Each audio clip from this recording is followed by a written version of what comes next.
Now, if you could all pick up your microphones there, please. Thank you very much. As you can see, many topics addressed there. Some overlap in some ways and some do not. That should already be on, by the way, because I'm going to come to you first, Seth, if I can.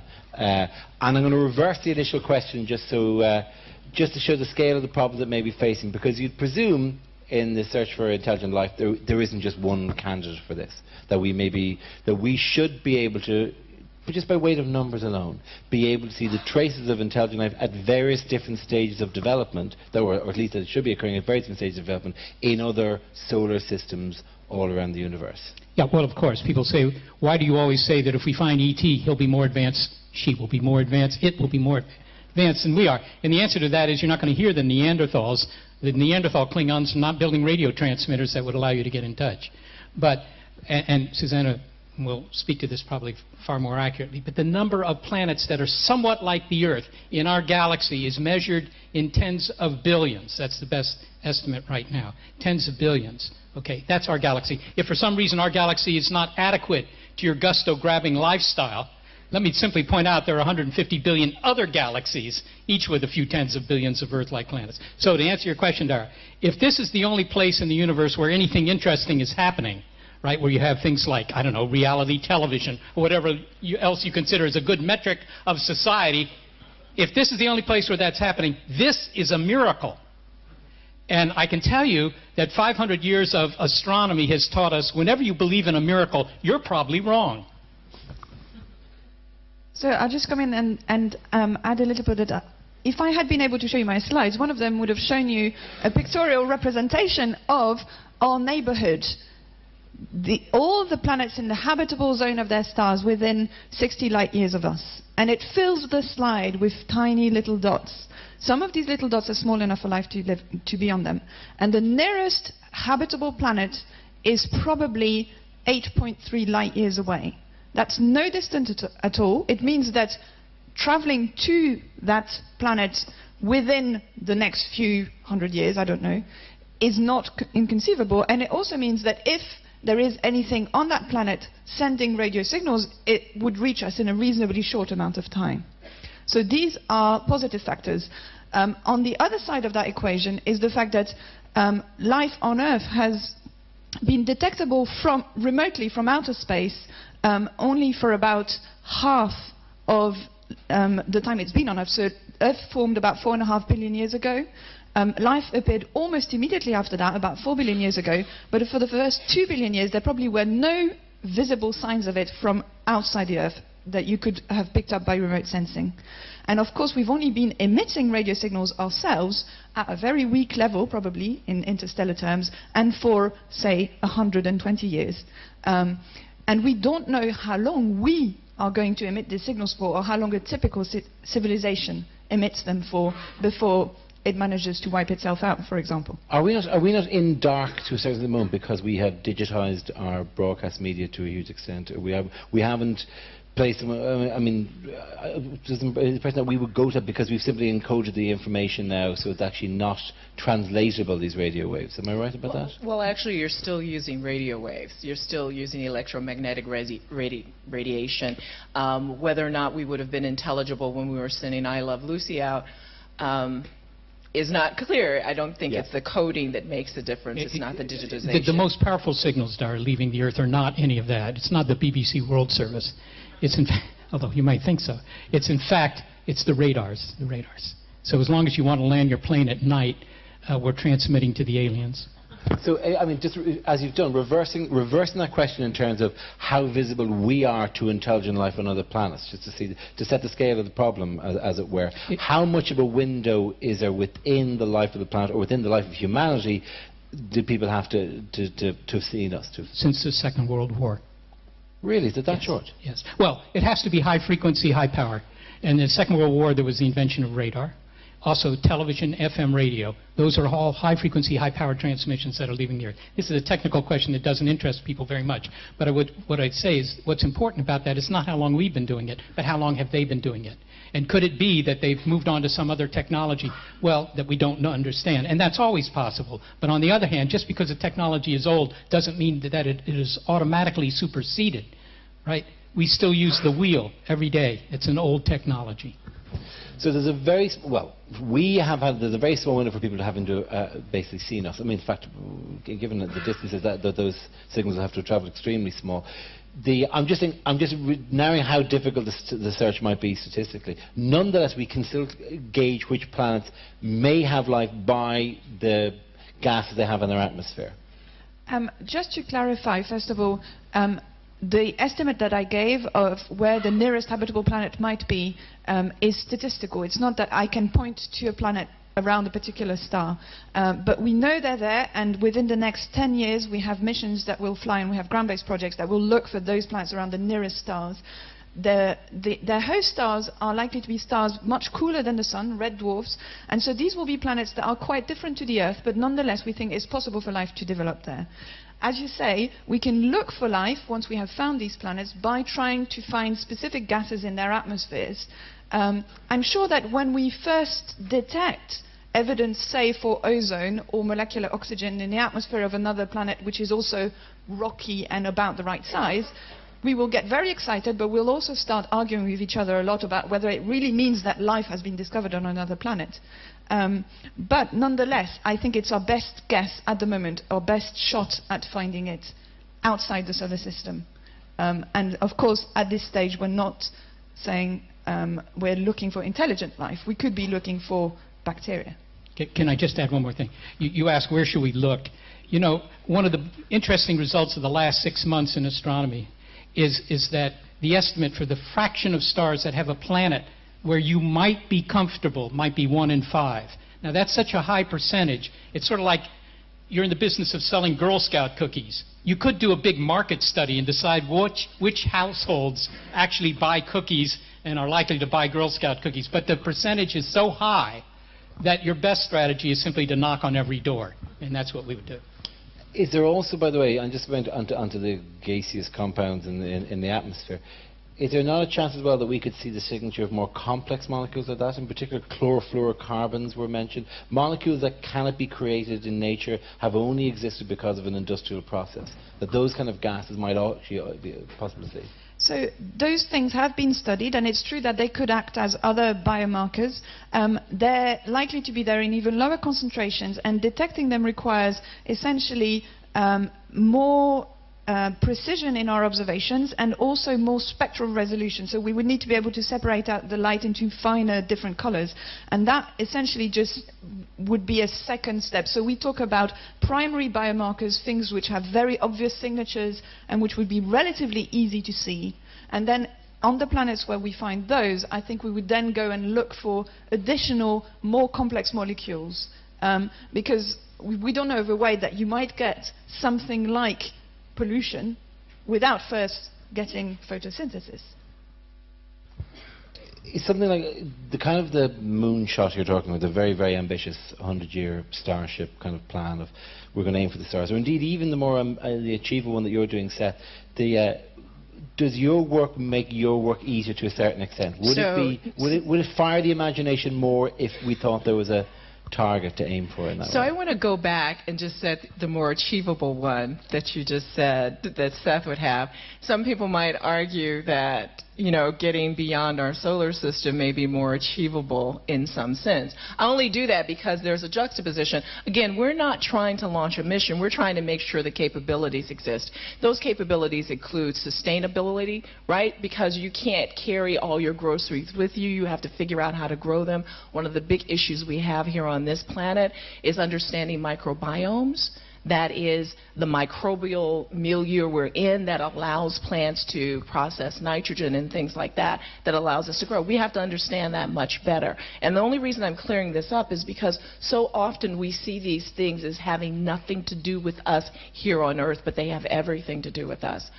I want to just jump back on one thing. There is some really interesting ideas. If you've heard of someone proposing, let's go to something called the sun's gravitational, to a gravitational lens. We're going to go outside with a gravitational focus.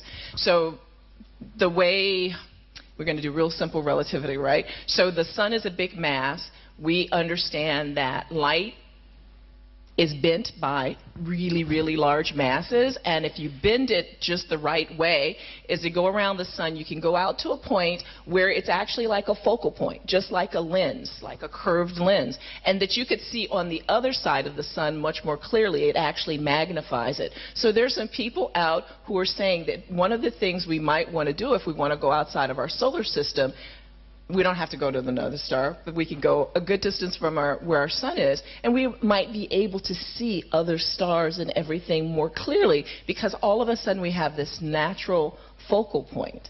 There's a fellow, Claudio Macconi, who's doing a lot of work behind that. So it's kind of interesting when you start to look at just really thinking about the universe differently, starting to think about what kinds of technologies we can develop a little bit differently, because we have this task of trying to see further into space.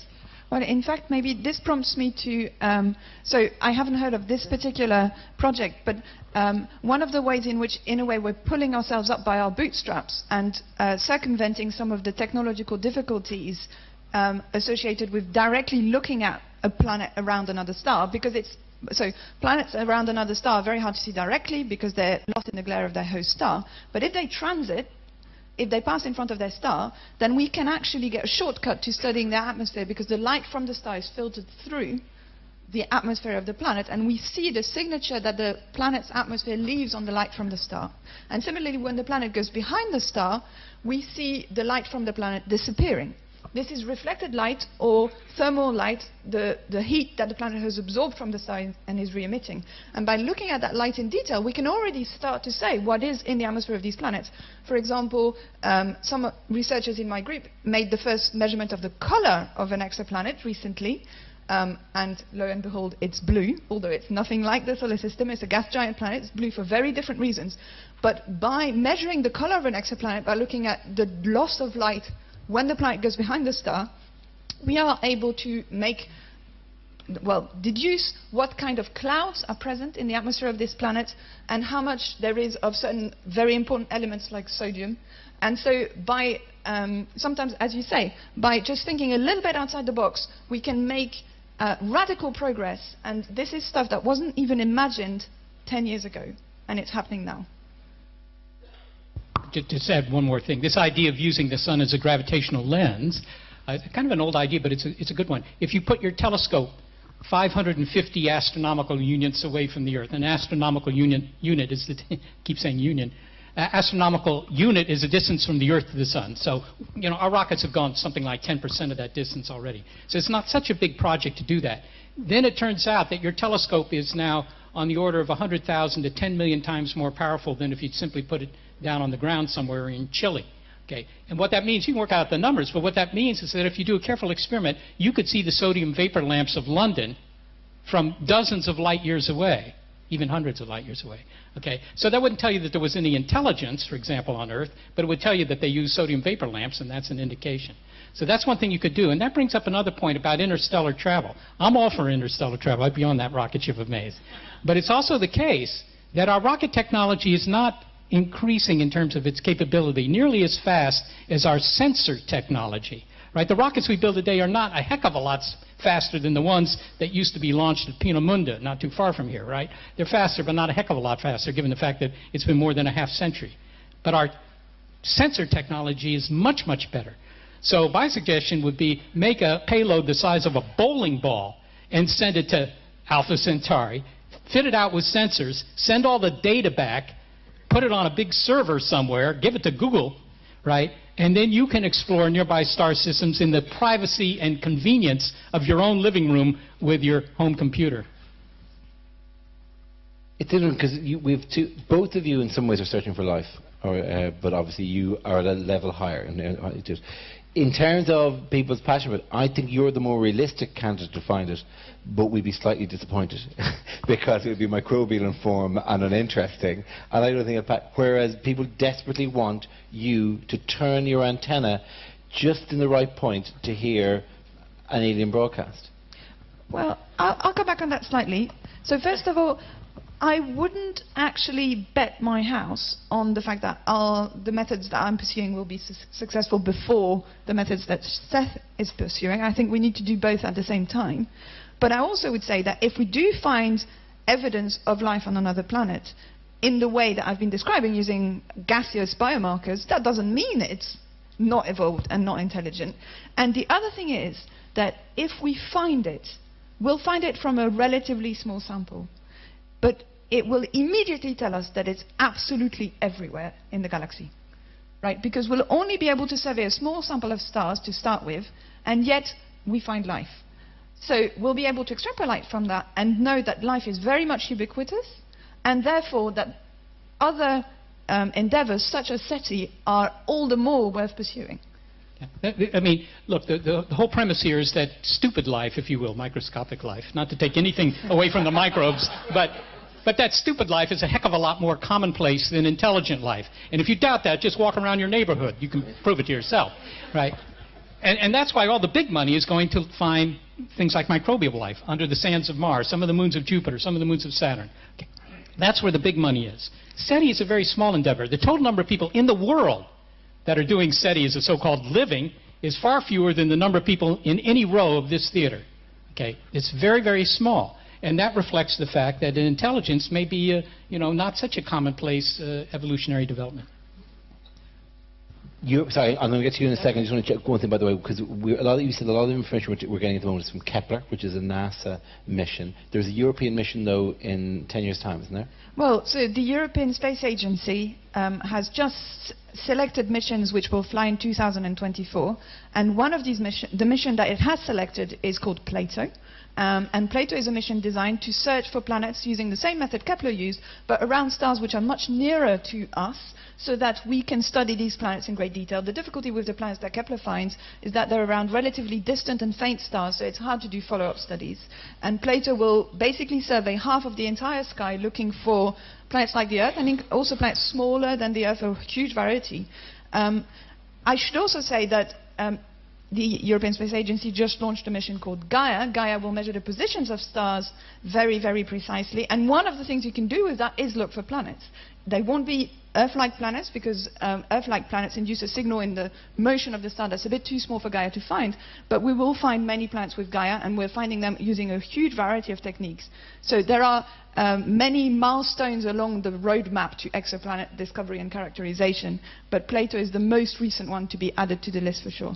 By the way, is our solar system a useful collection of differently sized, differently formed planets, or has it limited us because we tend to think of gas giants and rock smaller, large gas giants? Is it useful, or is the variety just so much huger than we say? So it's useful, but we shouldn't limit ourselves to thinking of the solar system as our defining example. It has been useful because, for example, the theories of how planetary systems formed, which were developed as early as the 18th century, based on what we knew of our own solar system, have in their broad lines proved to be applicable to all the planetary systems that we are discovering. On the other hand, nobody imagined that the full diversity of planets that we are finding, and it's true that we find it very hard to predict at the moment, based on the theories that we have, what sort of planetary systems might exist. So we don't want to be blinkered by our own solar system, but certainly using the diversity of planets that we have on the solar system, there are many examples. One of the most exciting bodies in the solar system from the point of view of imagining what the Earth might have been like in the past, and how we might go and look for life on another planet, is Titan, because Titan has an atmosphere which appears to be out of equilibrium. And if I was asked what the most generic way of looking for life on another planet is, I would say look for something out of equilibrium, where there's a tension, where there's something changing basically energy from one form to another and moving energy around between two places. That's a very generic way of defining it. It doesn't immediately lead to a very clear technology. You can look for thermal disequilibrium, but we're looking at the moment for chemical disequilibrium, i.e. these molecules that like to react with each other and shouldn't be there unless they're being produced continuously, because we think that's the easiest thing to detect. But so these examples from the solar system are certainly very useful in guiding the way we design our search for life around other planets. Presuming the whole point of the 100-year Starship, obviously, is to create the technology around in anticipation of hopefully the modes of transit or the greater engineering problems being solved in that time. I know So I have this belief that humans need an adrenaline rush. We need something to do. Right now, the way we're doing our adrenaline rush is really very foolish. And it's really this whole idea of a grand challenge is something that galvanizes enough of us to be able to push really hard on something, whether it's a grand challenge like the human genome. When we wanted to actually sequence it, that was galvanized a lot of institutions, a lot of people. It allowed for collaboration. Going to the moon was one of those galvanizing grand challenge events. It's something that we can't do on our own. So 100-Year Starship really is about those radical leaps in innovation, about galvanizing us around something that we've always imagined. Now, some of us, I grew up during the 1960s, and we hadn't been to the moon when I was a little kid, and it was like really a big, big deal, right? Going to the moon was a big deal. But I've had the pleasure of talking to students now who have, you know, it's like steam engines were for me. You know, big deal. It's a steam engine. It goes fast. Who cares? It's an airplane, because they've been on the moon the whole time. We've been on Mars the whole time. Most students have been in grade school, right? Or since they were born. So it's something that has to be bigger than what we know we can do, and that has been important to them. What we're doing around the engineering, yes. So when you talk about, we talked about fusion, you know, engines. We talked about can we go fast enough now? Seth said, let's take this bowling ball and let's throw it. Well, you throw it using what? Do you throw it using a big chemical propulsion and doing a bunch of things that are called gravity assist around planets? Do you do beamed solar energy, do solar cells? There are all these things. But imagine if we were to take the choice and we started to look and say, can we really do fusion? Or my favorite one is, can we do antimatter? So antimatter exists in, you know, in CERN. It only lives so long. But if we did the kind of engineering work that started to say, really, how do you generate antimatter in a room? If you started really paying attention to that, then we would have been much further in rocketry. Let's leave antimatter alone. Let's say real good fission, nuclear power. We do some nuclear power now on spacecraft, but it's not really big. But we almost stepped back from it for a long time. But we would have something different if we weren't going back to 60s technology, continuing to say, oh, the glory days were Apollo, and they're behind us, and we can't do anything better. That's the issue. How do we change what we do so that we're pushing, not staying in one place? So I just wanted to say two things very quickly.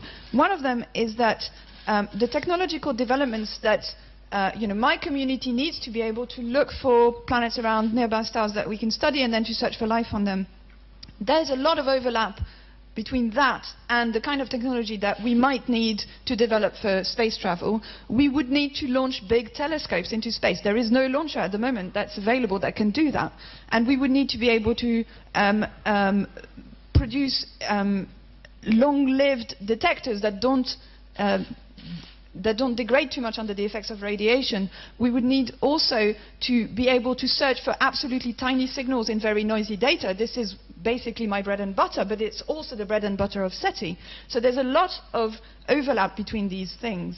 And the other thing will come back to me, but I've forgotten it. No, but to pick up on the first thing you said, yes, we talk about the wonders of the space program and all. We don't go to the moon anymore, and we haven't returned since that initial push. We don't have a large payload carrier since they retired the shuttle, so we couldn't put the Hubble Space Telescope up again.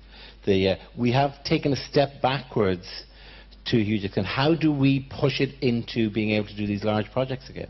Well, we could put the Hubble. I would just say, well, so the Hubble, you want to talk about the Hubble? So it went up because it was very gentle. It was, the shuttle had a very gentle profile, which helped with the Hubble. Yeah. I mean, actually, maybe the ISS actually would be difficult to rebuild something like the ISS without that large payload. We don't have that. We do have the ability to launch relatively large payloads. What we don't have at the moment is the ability to service something like the Hubble Space Telescope. And it's true that, you know, the kinds of large telescopes I'm talking about, they'll cost maybe $10 billion, maybe more, or euros. And it's only going to be worth doing that if we can do it in a serviceable way so that it's a long-lived mission. So, for example, there is a need for the ability to service something that's in deep space or in relatively deep space. Let me take that back in a different way. So I think one of the issues that we have in order to commit to those large projects is because people don't see the connection between why you put up a Hubble Space Telescope and what it has to do with being down here on Earth. They don't see the connection between the technology to design and all that money. So when you said I wouldn't put one penny toward discovering if there's other life, because people don't see the connection. We haven't made it as clear. And I think that's one of the things that has to happen. So when we say we're looking for other intelligent life, what does that mean? One of the slides I had up there had the term extremophiles. That is life that lives in very extreme locations, down in sulfur vents and things like that, where we don't expect it's very hot. It has the wrong, different kind of temperature. But as we were starting to think about life in other planets, other situations, we started looking in other places for life. And so what we found is some life that actually doesn't even do photosynthesis the way we do. That's not the way it transfers energy about. It's actually based on sulfur, its whole energy system. That we learn about ourselves. Who cares whether we have those kind of little microbes? Is because they can actually be used for other kinds of energy systems. It's that piece that allows us to make that connection. There are a lot of people who would have asked that same question in terms of computers, right? Certainly, who needs a desktop computer? I mean, how many times, I don't know if there's anybody in here old enough to remember those times when people would actually ask the question, why would you need a desktop computer? But it's as we make those kinds of pushes and we help people to see those connections, that's how we get that kind of commitment to larger projects and larger programs. I mean, Seth, you specifically mentioned talking to it was a Dutch person you were talking about people like this, but they won't necessarily pay for this. Yes, well, that's a problem. It's also true, by the way, in the United States. Something like 90% of all SETI searches these days are done in the United States. That wasn't traditionally the case. During the Cold War, the Soviet Union did a lot of it. But as soon as that competitive angle went away, so did their program, unfortunately. But the Europeans have not done it. The Asians are interested. Some of the Europeans are interested in getting back into it. I think that Europe should do this. I just wanted to elaborate a little bit on this matter of basic research actually leading to things you don't know about. This whole business of getting into space inexpensively, which has been the subject of the discussion here the last 7 minutes, it might come out of material science, right? You know, for the first 200,000 years of Homo sapiens, we've been building stuff with things like stone. Look at Brussels. It's all stone, right? Concrete, which is just more stone. Iron, steel, all the things you could just get out of the ground, heat them up a little bit, and you can build things with them. But we're going to make our own materials in this century. That's another change that's coming along. And if you can just make these carbon nanotubes that Jack was talking about this morning, carbon nanotubes into big sheets, then you can build what's called a space elevator. You put it down somewhere near the equator of the Earth, right? It's Jack and the Beanstalk. Without the Jack part, it's just the beanstalk. And now you can go into space for like 10 cents a pound, which really beats the current price, or even $1 a pound, or $10 a pound. Current price is $10,000 a pound. Go up for pennies on the pound, listening to bad elevator music all the way up, right? And now you can take vacations in space, but more than that, you can put up all the space telescopes you want. What's keeping that from happening? Why will it not happen until 2035? Materials technology, right? So basic research always has payoffs. It's just not clear that it's in this generation. I want to come back to the really thorny question, which was in our briefing notes, which is there a political will to send humans into space? Because the short answer I would make from what I've read, and I'm not a specialist, so I'm looking at this slightly from the outside, but the short answer is basically no. At the moment, I don't see any evidence of the kind of consistent and large-scale commitment that would be necessary. Now, I don't necessarily think that this is entirely a bad thing, in the sense that those resources would have to come out of something else. But I think that we hear about it, it comes through, it's mainly driven actually by US political agendas and US election cycles, essentially. But I think it's very important to have the kind of gathering up of enthusiasm that Mae was mentioning. It requires a very significant concentration of resources and thought, as well as financial resources. And so that will take time. But it's not clear to me at the moment what will provide the catalyst for this kind of very serious investment. Is it easy? So I'm just going to say, Susan, I'm going to push back on you with that for two reasons. So the political will, that is, governments doing it, is one thing. But what you've seen is this tremendous outpouring around the commercial human space flight industry that's building, where people are signing up. It's like, yeah, I can go. You have people, I think, Virgin Galactic, I can't remember how long it is. I know its waiting list is way over 200 people, and they all had to pony up and commit to over $100,000 each just to be getting in the waiting list line. So there is a lot of will. What was it for Mars One? How many people signed up for this sort of really weird trip with a spouse, right, for 5 years or whatever, and what, no, but there's this whole thing. So there is a lot of interest. I think it's translating that interest into a political movement, into something that people can be involved with. But I also want to do one other thing. Whether it's just the U.S., I'm going to bring up the Square Kilometre Array, which is going to be the world's largest radio telescope. It's being built and hosted in South Africa. Part of it is in Australia. But South Africa and some of the other Southern African nations. Why South Africa? Why would South Africa sign up for something like this? That whole quote about Julius Nyerere, right? There's this whole issue with what they need to do in terms of development, enhancing quality of life. I was sitting with one of the deputy generals for the Department of Science and Technology, and he was at 100 Year Starship talking about the Square Kilometre Array.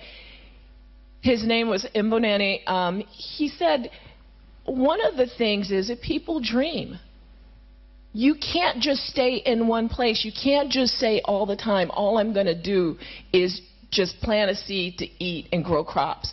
That everyone dreams. He said, a person on a mud floor in a hut has dreams, and our dreams build our hopes. They dream of other things besides just eating or just this next day's work. They have committed to it. Don't take away the dreams. Those dreams build the future. And so a country like South Africa could commit to doing something that is extremely difficult. They have to put funding in it. So yes, we have the opportunity to do it. I think we have to stand back and understand what we commit to the future, what small percentage of the money that we commit to building a better future. Can you draw a historical parallel, by the way, not necessarily just to that, but in terms of exploration? The Antarctic is often mentioned as a parallel to this, because the initial race to the South Pole was then followed by a 50-year gap where nobody went anywhere near the Antarctic. And so essentially there was a government lost leader program to get people to the Antarctic, followed half a century later by private industry then attempting to explore and exploit. Is there an element to that with lunar work or indeed with space, that we've reached that point in a cycle where the government's only obligation is to do the initial work and then private industry has to come along, otherwise it's unsustainable? I think that's certainly applicable when it comes to getting into space. To begin with, I don't think that the race to the pole was government sponsored. It's certainly not in Britain. Well, those are private organizations. So okay. But whatever. But you're absolutely right. And when it comes to space, of course, getting into space now requires you to get on a government rocket.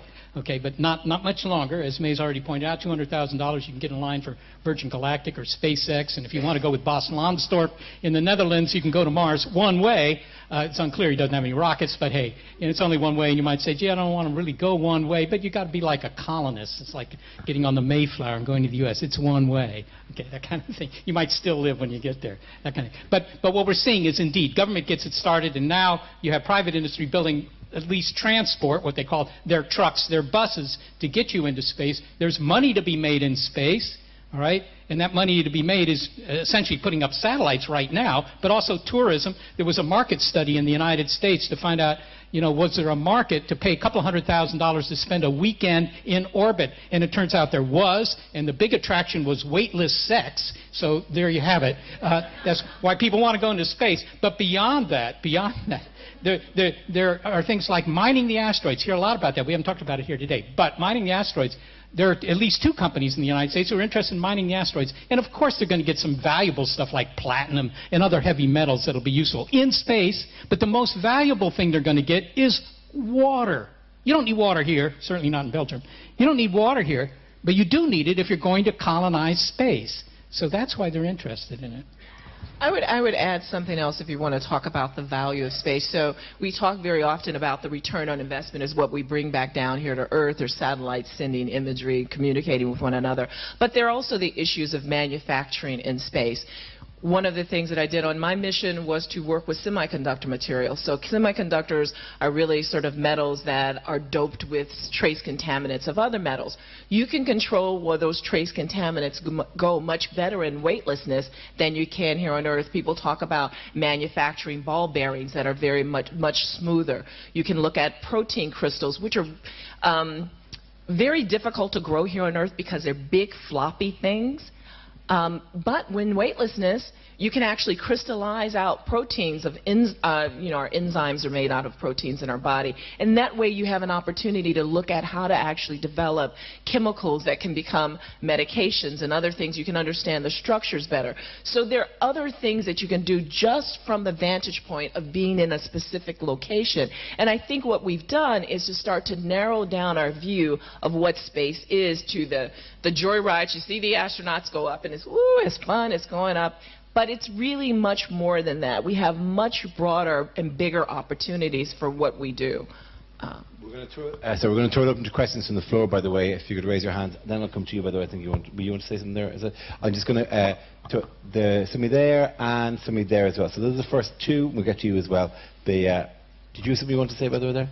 Well, it was just going back to the inspirational side of space research, because I think, I often hear about people who describe themselves as being of the Apollo generation, meaning that they watched the moon landings when they were small and that inspired them to get into science. I'm what I would call the Contact generation. I watched Contact when it first came out, and that was a seriously inspiring movie. But I hope now that there is a budding exoplanet generation who is seeing us discover the vast diversity of worlds out there, and who is being inspired by these things. And of course this is just one of many generations, but this is something that we mustn't underestimate. There is often a message that comes out that industry finds it difficult to recruit sufficiently well-trained scientists and engineers, and there is not very much that's a lot cooler than going to space or studying deep space in order to inspire young people to take up these subjects. There's a lady there with the first question, yes.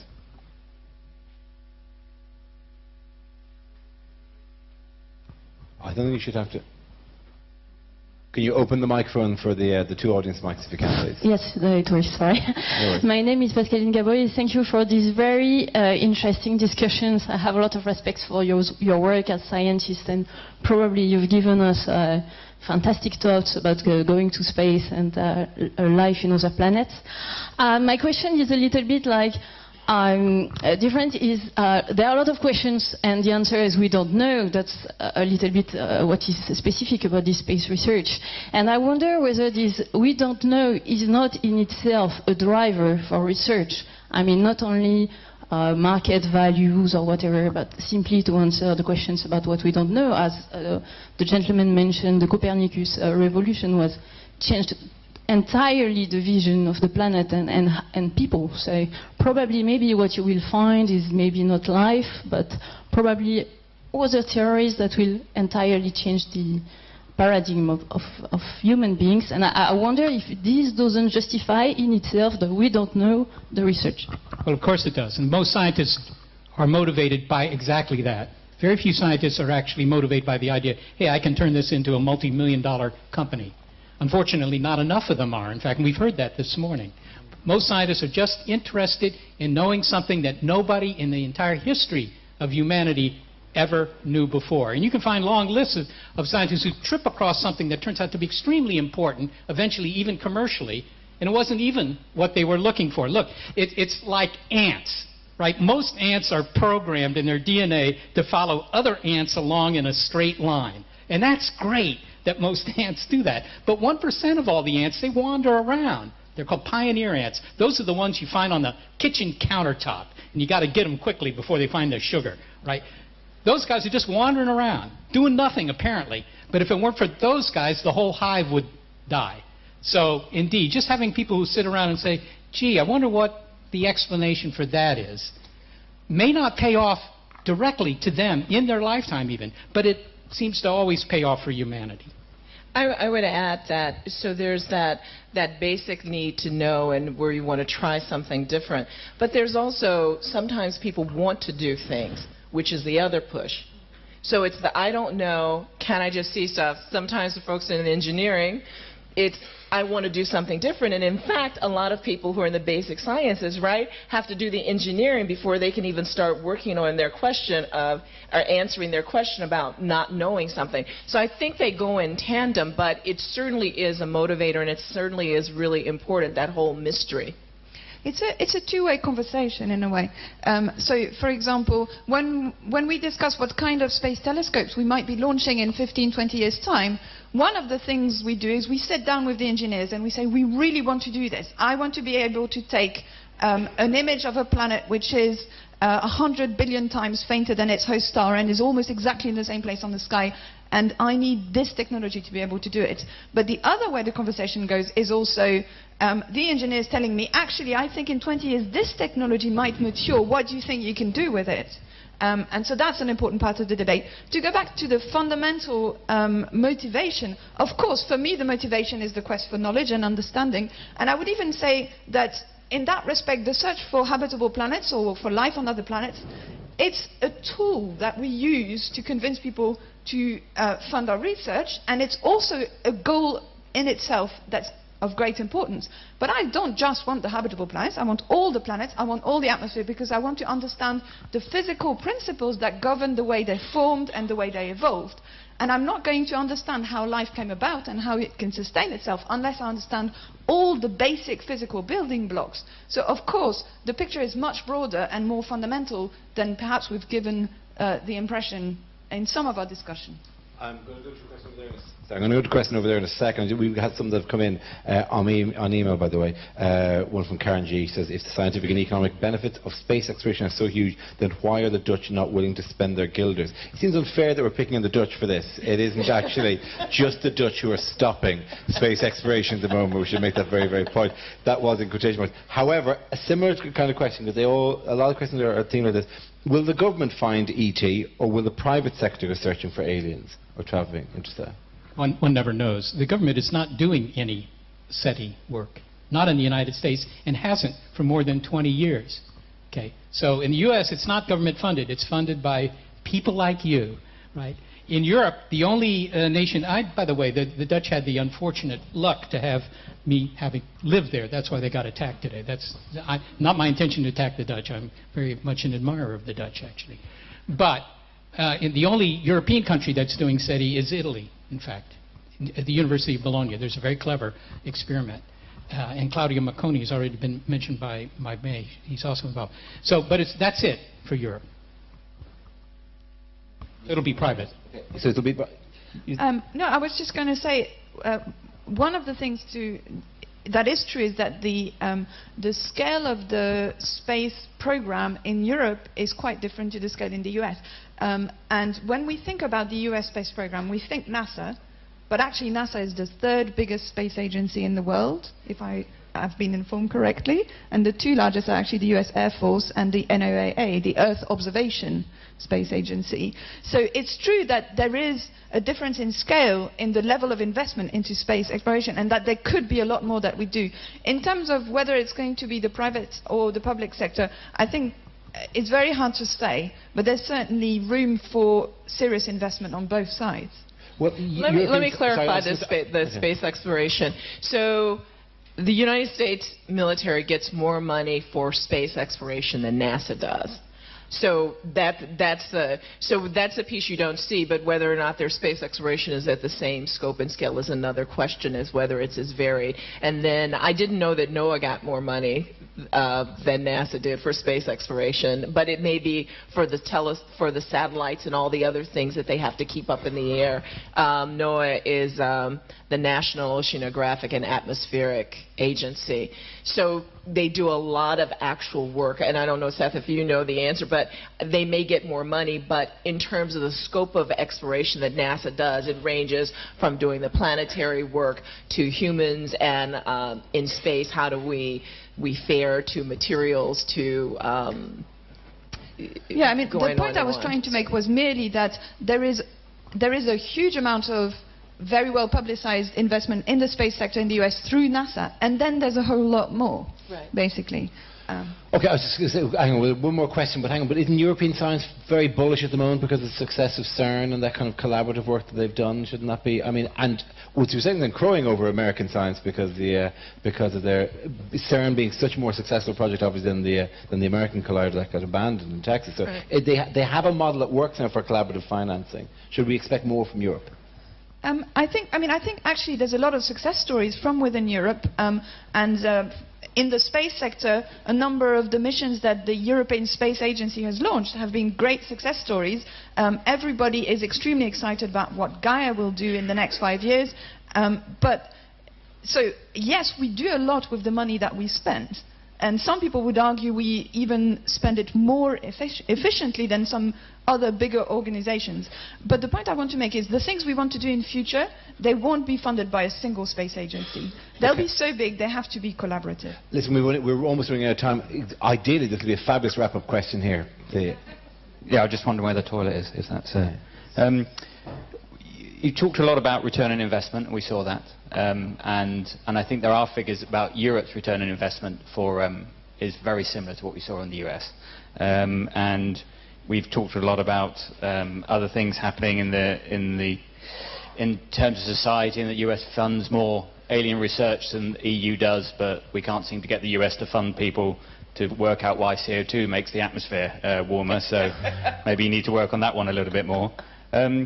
I'm not entirely sure a big societal challenge is what we need, because that is going to be just as expensive, or even more expensive, than the 80 billion that we spend on Horizon 2020 in Europe, which is only 10% of the UK's national budget, by the way, and a minor percentage of the total EU's national budget.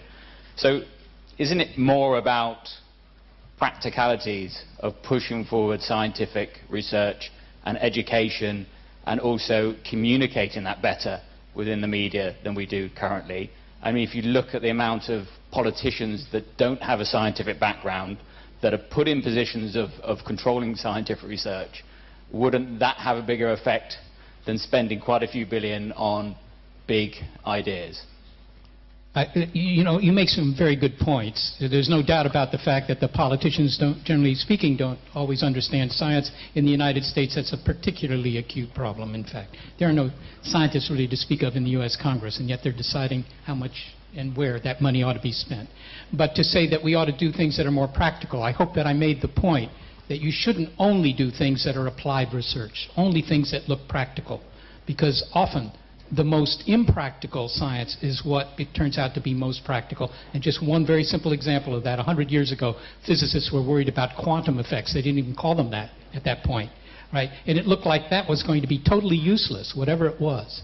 And yet every device you have in your handbag or in your pocket today uses quantum physics to operate. So don't be myopic and always look only at practical science. The big changes are made by science that isn't considered to be practical. Okay. Let me just make one closing statement. It's about the whole idea of what we invest in now, the basic research, all the really incredible things that we think about now, the genetic engineering, the lasers, all of those things that are just part of everything we do, were really basic research from 40 years ago. Those are the things that allow us to be where we are today. And then finally, when you start to look at all of these things as a big picture, just culturally, imagine if I were to sit here and tell you that we need to try to figure out world peace. that would be a bigger giggle factor than talking about extraplanetary species or anything else, right? But imagine if we started to try to figure out how do we get humans to live together in a spaceship going someplace with 5,000. That is a much easier problem to get our hands around. So in some sense, some of these big, grand problems allow us to look back at ourselves and to apply things going on in the years to come.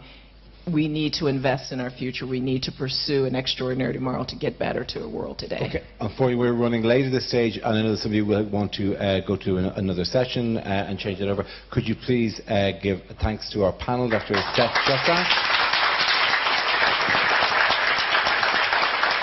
Dr. Suzanne Aigrain, and Dr. Mae Jemison. Thank you all very, very much for this.